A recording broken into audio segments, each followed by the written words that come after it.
So we've talked about in the past how time is a construct. We've made it up. Like basically before humans agreed that we were going to make a day 24 hours and that there would be 60 minutes in every hour and X amount of seconds in every minute, that wasn't a thing. We didn't have language to describe time. Just the sun came up, the sun went down, it got light, it got dark, it got cold, it got hot, but we didn't use the language of time. So when I say time is a construct, that's what I mean by it.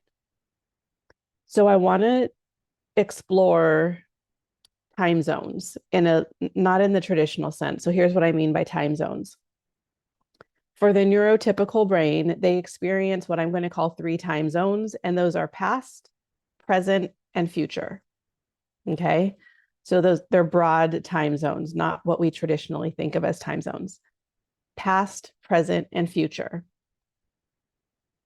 And those were basically created when we created the construct of time. All of a sudden, what we did was we started anticipating the future, what was to come, and how far off certain events were in hours, minutes, days.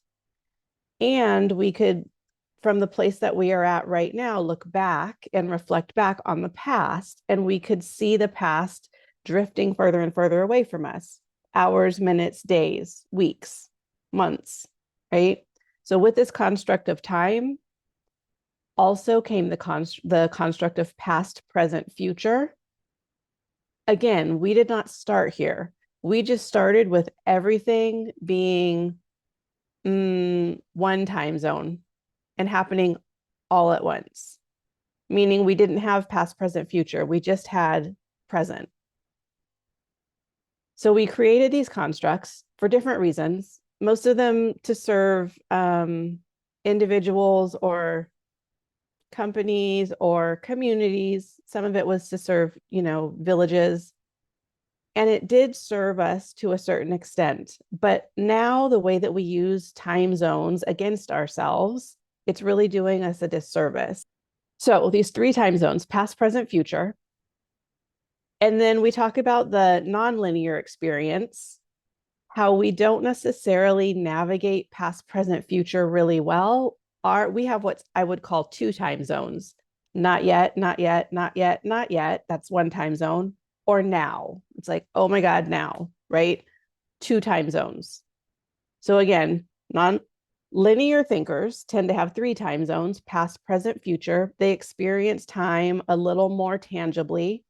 Non-linear thinkers tend to experience time with two time zones, not yet and now.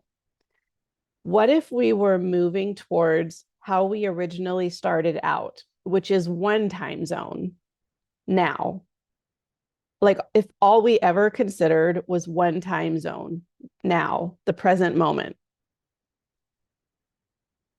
What my brain went to was, so the challenge there for linear thinkers is they actually have to do the work and learn how to collapse two time zones to get to one, the present moment. I hope I haven't lost everybody here. I'm hearing it and I'm like, oh, this is a little messy. But as a nonlinear thinker, we actually only have to collapse one time zone, not yet. If we lose the not yet time zone, that leaves us just with now. For linear thinkers, if they lose the past and they lose the future, it leaves them with the present now. That puts us both in the same time zone. So if we're moving towards one time zone again, meaning all we ever have is our present moment. So anytime you have a thought like, I'm behind, I'm running behind, if we only have one time zone, that actually can't ever be true because there's no like rush. We're not like looking at time through the lens of there's not enough and it's going so quickly. We're actually looking through the lens of I have this minute right this moment, and then I have the next minute, the next moment, and I have the next minute, the next moment. And then once that moment is passed, we actually don't reflect on it again. When it comes to time, we may reflect on it for like learning and knowledge and things that we got from it. but never to use it against ourselves, as in, well, I ran out of that time and now I have to only focus on what's in front of me. So part of what I think happens with planning is that we put this arbitrary made up pressure on ourselves in so many different ways. One of the ways is believing that we can't get something done because we don't have enough time left to do it, which I actually want to say we can be time benders. And when we step out of the pressure of believing we're running out of time, we actually have the ability to bend time, which means get so much more done in such a shorter amount of time than we may originally believe is possible, which comes back to our thoughts, right? So, like, how we're thinking about it really impacts our actual minutes and how we're using them, our actual planning and how we're using it.